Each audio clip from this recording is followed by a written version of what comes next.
Hi, kittens. I'm Julie Savone, psychedelic facilitator, integration expert, and your guide for this wild ride, The Inner Trip 365 Days with Plant Medicine.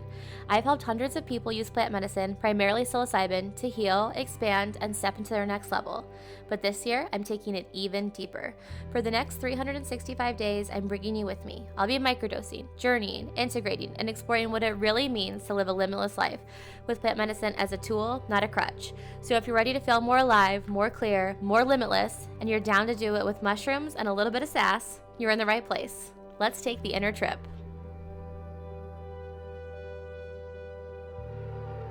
Hello, kitten. My intention today is to share with you why microdosing is not enough. I really am going to get into that and break it down with you. And I'm also trying out a new microphone system this week. So if you like it, let me know. Send me a message on Instagram or put it in the comments. Your feedback is always looked at and appreciated. Okay, beautiful. So you might be thinking, microdosing isn't enough. Isn't that this girl's whole thing?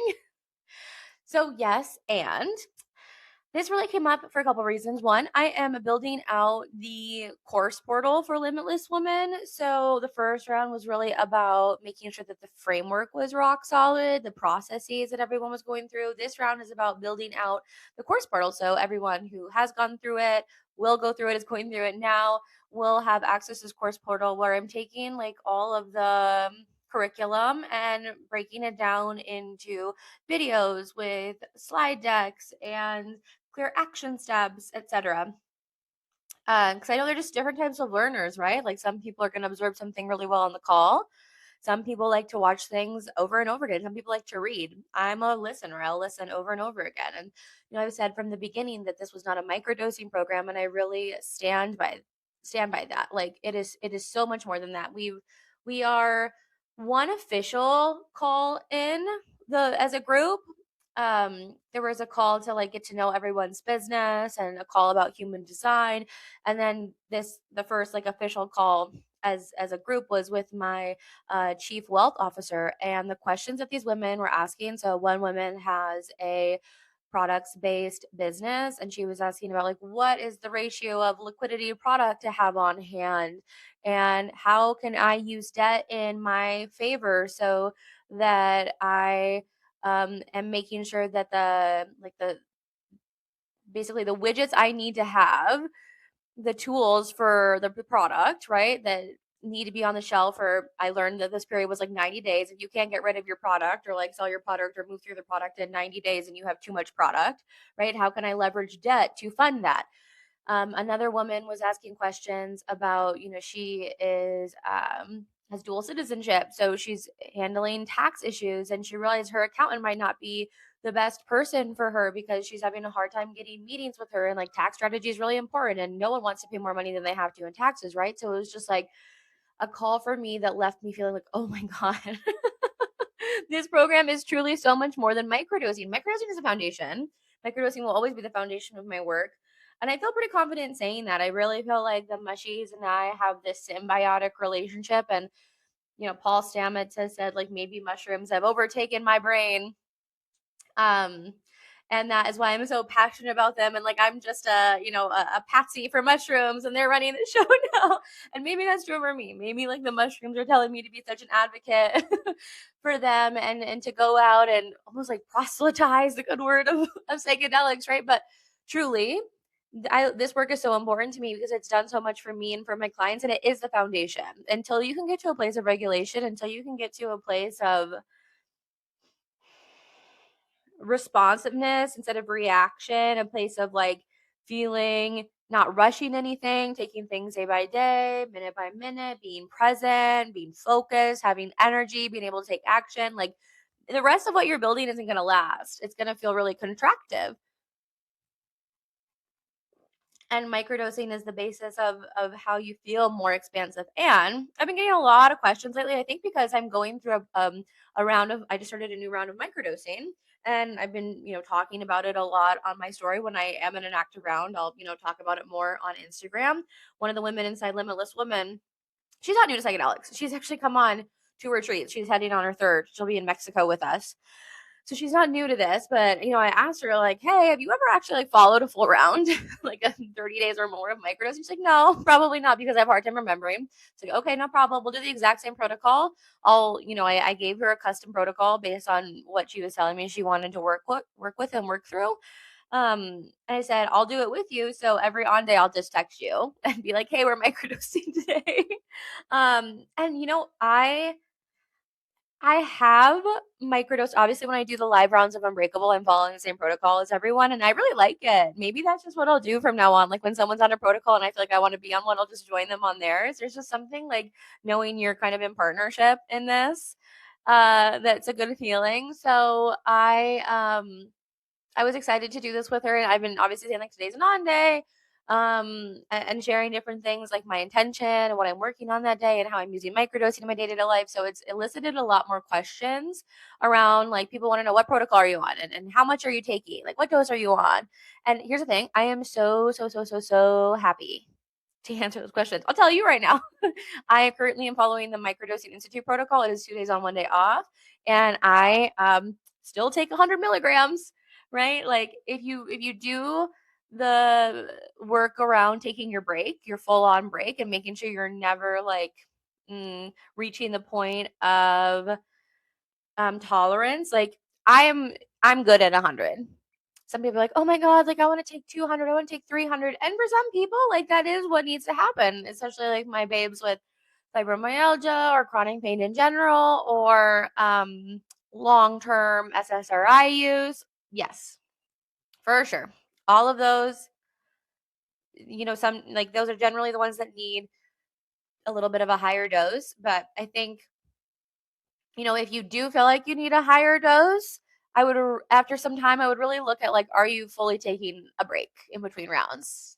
Are you making sure that tolerance doesn't build? Because I've been at this game for 5 years and I'm still taking 100 milligrams.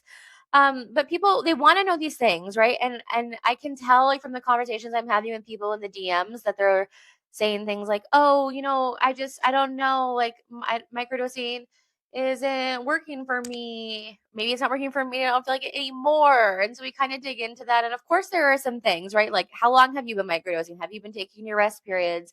What are you like? What product are you using? Yes, of course, product makes a difference. And honestly, protocols make a difference too, the schedule, because I have had people who, I remember one woman inside my program in the collective, we started off on Stamit's protocol because she was a nurse and just like that regimented every week looks the same really worked well for her.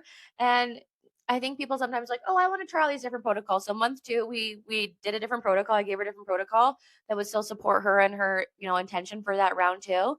And by week two of that protocol, she's like, no, I don't like this one. I'm going back. I'm like, great. I think there's this desire, like, oh, I need to try on all these things. But sometimes, people just find the one that works for them. And so this was 2 years ago. We're still in contact. She had a private sit this summer.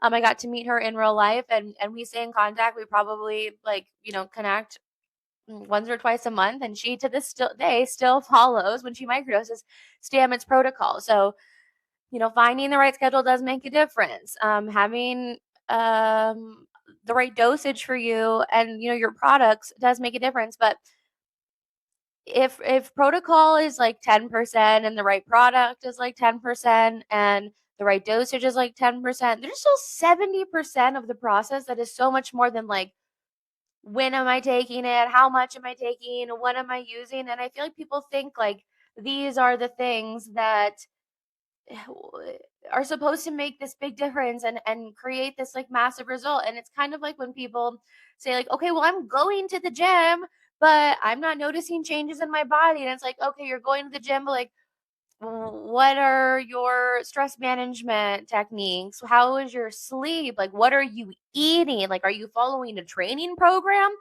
We have this idea that going to the gym is going to give us the body we want, but the gym and the workout is honestly just a percentage of a much larger picture. Like, have you gotten your blood drawn? Like, what's your gut health like? Are you even absorbing the food that you're eating? Do you have an iron deficiency? Like, and people really think, okay, if I just like get the right dose and I get the right protocol, like I have it all fixed. And I've said this from the beginning that microdosing without pairing it with tools of integration is like taking steroids and not going to the gym.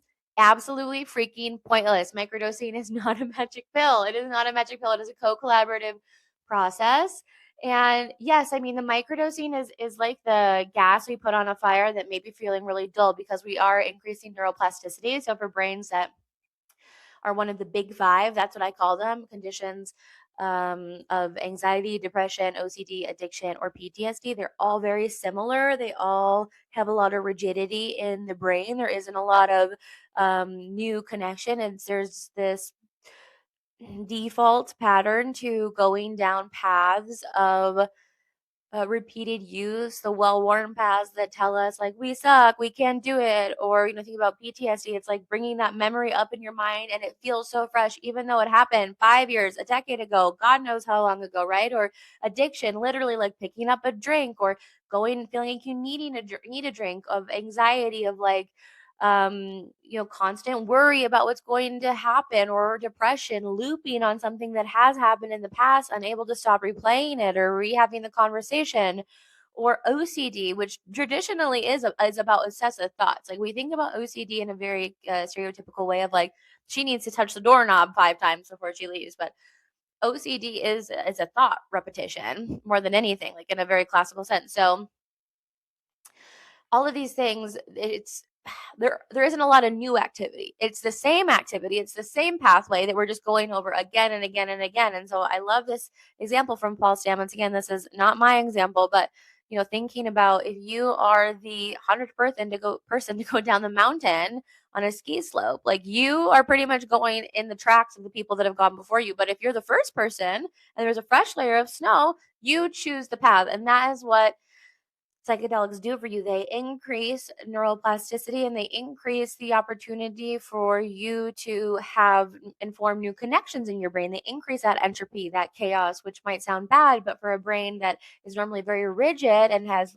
low energy, it's actually really good. And so, a misnomer that we sometimes hear is just like simply more entropy. And like, yes, we want more, but we want it directed. So what oftentimes happens is if you're microdosing and you're not pairing it with tools of integration, if you're not being very conscious of sort of being like a mindset ninja and like cutting out things that dropping thought patterns that aren't supportive, removing yourself from your thoughts, taking the seat of the aware observer in your mind, looking at things without engaging them, without seeing them as the truth or identifying with them.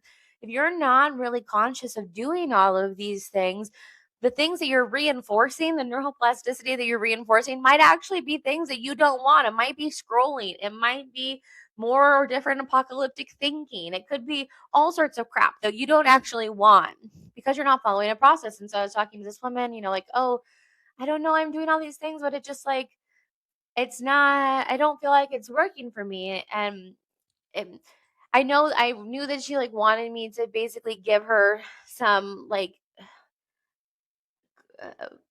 almost like a neon sign, like, oh, this is the thing, do this differently. But it really is a process. I'm working with Matt, my trainer and physical therapist right now. And so yeah, he programs workouts at the gym, but he's also really big on looking at my blood work. We just got a DEXA scan done.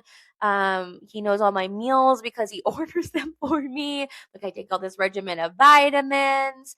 Asking how is my sleep, how is my stress management. Like he sends me different breath work exercises, and so I would love to be able, and sometimes there is like a shift for someone that I can just give them in the DMs, like, oh yeah, that's great. Like, I really did make a big difference. But honestly, this is a really like big holistic process that I get to look at everything. And so people, have this idea. I just want to know what schedule to follow and what dosage to do. And then like everything will be better. And I always tell people you can microdose.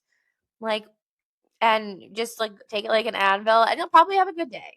It'll probably be a day where you enter rush hour traffic and you're easy breezy, beautiful cover girl, where your kid is screaming in your face and you're just like, oh babe, like I'm so sorry you're upset.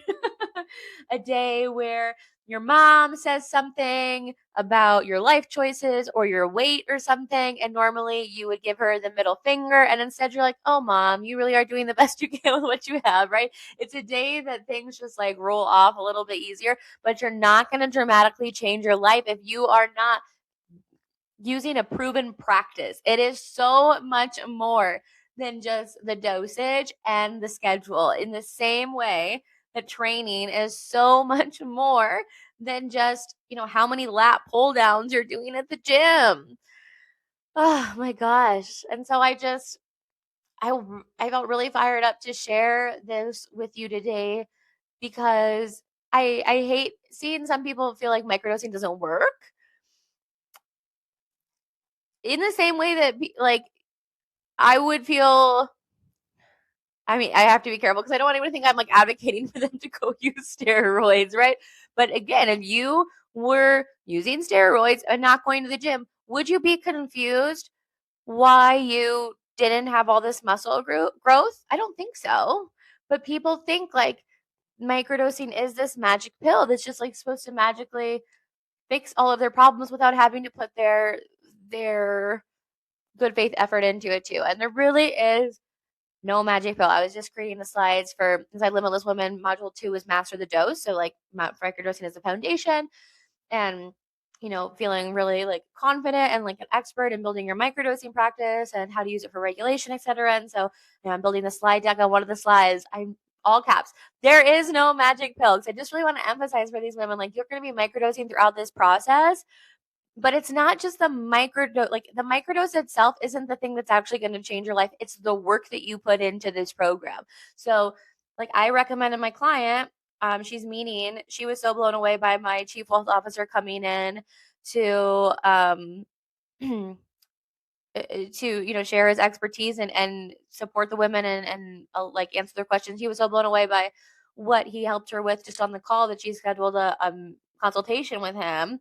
And I was like, these are the conversations you need to be having as a business owner. Like, this is how you take your business seriously. And so, she had an accountant.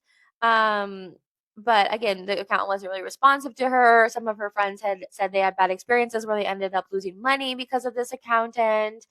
And she has a complicated tax strategy or situation, and so she just wanted to make sure she has the best strategy. I was like, microdose before that meeting, right? Because that's when you're going to embody your new level self. Like, microdosing is a tool, it's not a quick fix.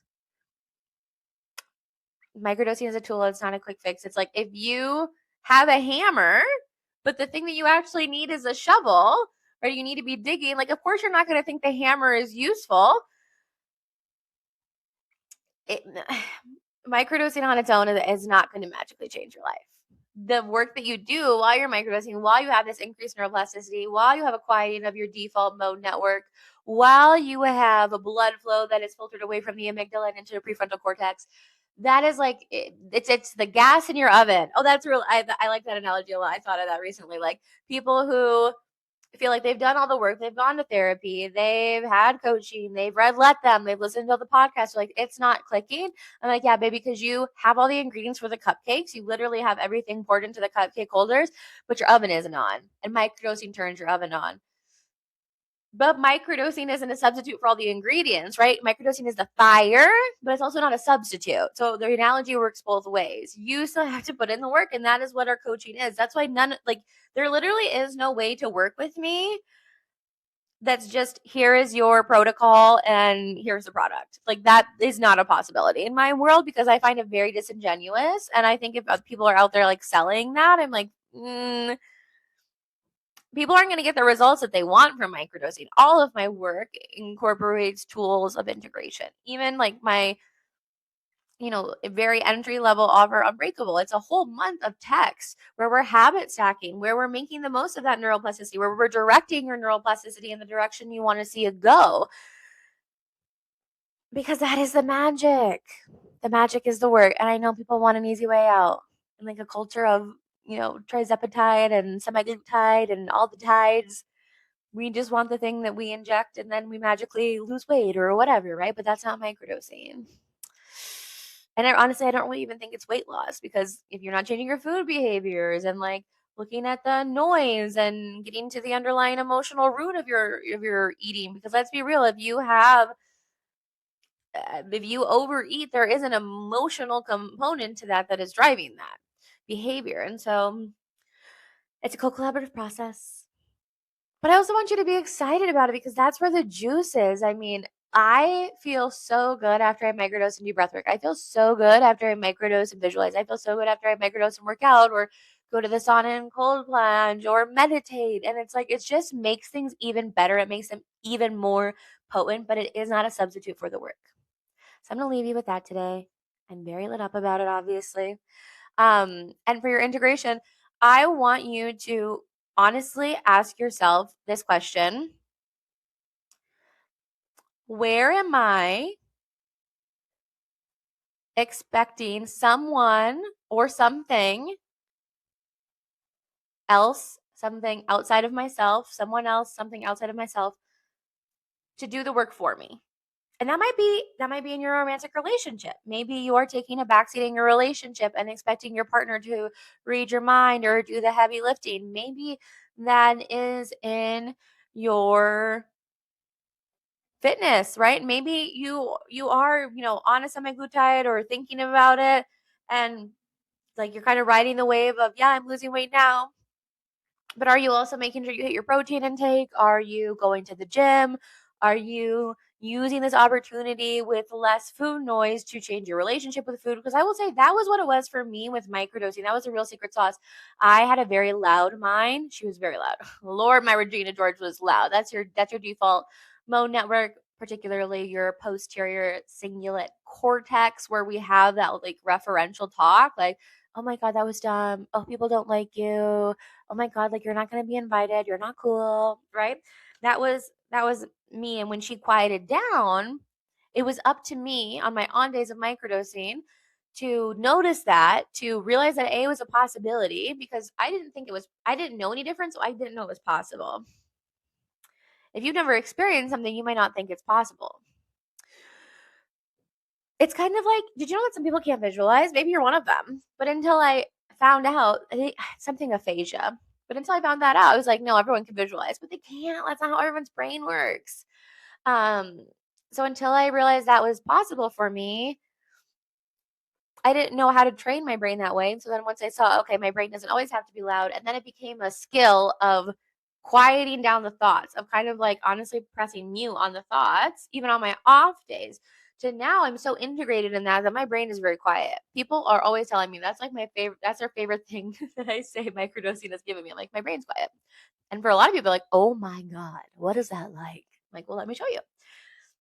So where are you basically like outsourcing your power to something else, someone or something else to get a result that you want or to change something or if you have something to be different? And just let your honest answer come up because there's absolutely no judgment in this space. We all do it in some way. And it's valuable to take ownership of the fact that you don't take ownership in a certain area and to take steps to remedy it. Okay, Kim, I absolutely love you. I hope you have a great day and a great week, and I'll talk to you soon. That's the end of today's trip. But remember, the real magic has always been inside of you. If this episode landed, send it to a friend who's ready to step into their next level. And make sure you're following the show so you never miss a dose. I'll be back again soon with another day on the path to your most limitless life. And until then, trust yourself, follow your intuition, and keep asking, how good can it get?